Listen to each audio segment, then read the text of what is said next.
खून से जुड़ी बीमारी होमोफीलिया के इलाज के लिए बच्चों को उनके घर द्वार पर सुविधा देने के लिए स्वास्थ्य विभाग होमोफीलिया सोसाइटी के साथ मिलकर एक रोड मैप तैयार करेगा, जिसमें प्रदेश भर से इस बीमारी से ग्रस्त बच्चों के आंकड़े जुटाकर फिर उन्हें घर पर ही इलाज की सुविधा देने की शुरुआत की जाएगी।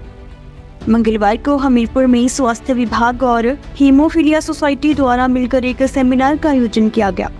इस मौके पर सीएमओ डॉक्टर आर.के. अग्निहोत्री ने बताया कि हीमोफीलिया बीमारी में इंसान के शरीर से खून बहता है और इसे रोकने के लिए फैक्टर 8 और 9 के जरिए बाहरी रूप से इलाज करना पड़ता है।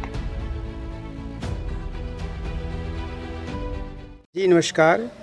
ये जो हीमोफीलिया बीमारी है ये एक जेनेटिक डिसऑर्डर है, यानी कि एक पेरेंट्स से बच्चों में जाने वाली बीमारी है। और इस बीमारी में ये होता है कि ब्लीडिंग डिसऑर्डर्स होते हैं। दो किस्म की होती है जिसको हम ए और बी क्लासीफाई करते हैं। ए गंभीर किस्म की होती है, बी उसमें थोड़ा सा कम होती है।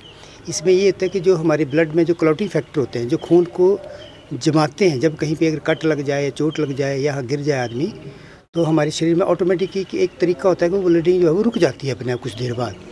लेकिन इस अवस्था में जो फैक्टर हमारे 8 और 9 फैक्टर होते हैं ब्लड में, उनकी या तो बिल्कुल वो ख़त्म हो जाते हैं या वो काम नहीं करते हैं, बहुत कम मात्रा में होते हैं।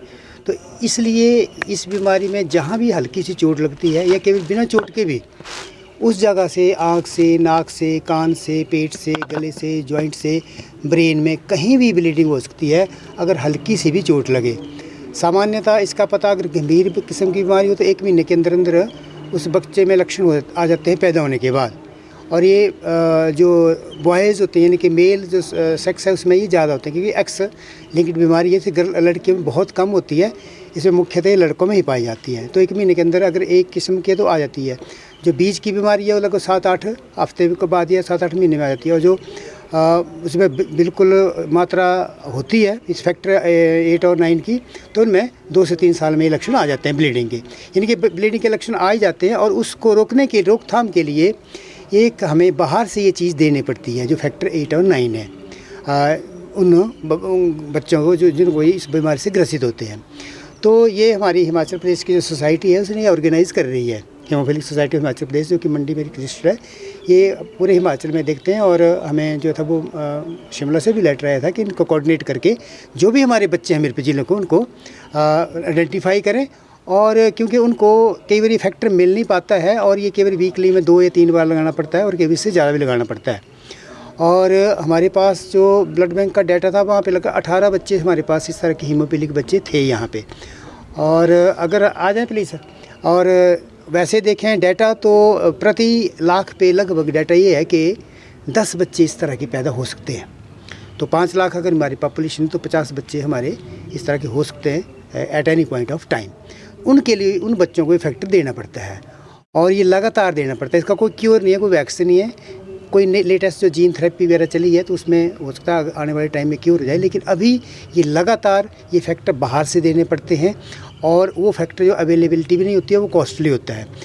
इस तरह के जो NGO है हमारे वो अगर इसको प्रोवाइड करते हैं, या कई बार हमारा स्टेट और जो हेल्थ डायरेक्टरेट है MD ऑफिस है वो भी प्रोक्योर करता है। लेकिन उन बच्चों को दूर दूर से आना पड़ता है। इस कार्यशाला का मकसद ये है कि हम सभी बच्चों को आइडेंटिफाई करें, किस किस ब्लॉक से वो हैं उनको उस तरह से हम कैटेगराइज करें ताकि उनको block level rather PSC level पे, क्योंकि इसमें कोई बड़ा ये नहीं है कि इसका कोई जोखिम होता है। कई कंट्रीज़ में तो ऐसा देखें उनके फैमिली मेम्बर को ही फैक्टर दे दिए जाते हैं और एज़ पर जो डॉक्टर की प्रिस्क्रिप्शन है उसके हिसाब से उनको ट्रेनिंग दे के वो अपने आप भी दे देते हैं। हम कोशिश ये करेंगे कि प्राइमरी हेल्थ सेंटर ये ब्लॉक लेवल तक ये पहुंचा दिए जाएं, क्योंकि बच्चों का नाम पता एड्रेस हमारे पास है। उस जगह को हम आइडेंटिफाई करेंगे, उस जगह पे अगर फैक्टर ये पहुंच जाता है डॉक्टर्स को भी ट्रेनिंग दे के 1 महीने के अंदर उनको भी ट्रेनिंग दे देंगे ताकि उन बच्चों को बार बार यहाँ ना आना पड़े। क्योंकि वैसे ही इन बच्चों को अगर ऐसी इस तरह गंभीर अवस्था में ब्लीडिंग होती है, ब्लीडिंग के दौरान इतना दूर ट्रांसपोर्ट करना पड़े डिस्ट्रिक्ट हेडक्वार्टर में वहाँ, तो इनको और मुश्किल हो सकती है और लाइफ का जोखिम भी हो सकता है। तो इसलिए इस कार्यशाला का मकसद है कि गांव उनके घर द्वार पे इस तरह के अगर हम पहुंचा सकें ये फैक्टर, तो इन बच्चों को हम इस तरह का जो रोग है उससे मतलब कंट्रोल कर सकते हैं और परिवार को और बच्चों को जो उस पेन उस मुश्किल से हम बचा सकते हैं। ये इसका वर्कशॉप का हमारा मकसद है आज का।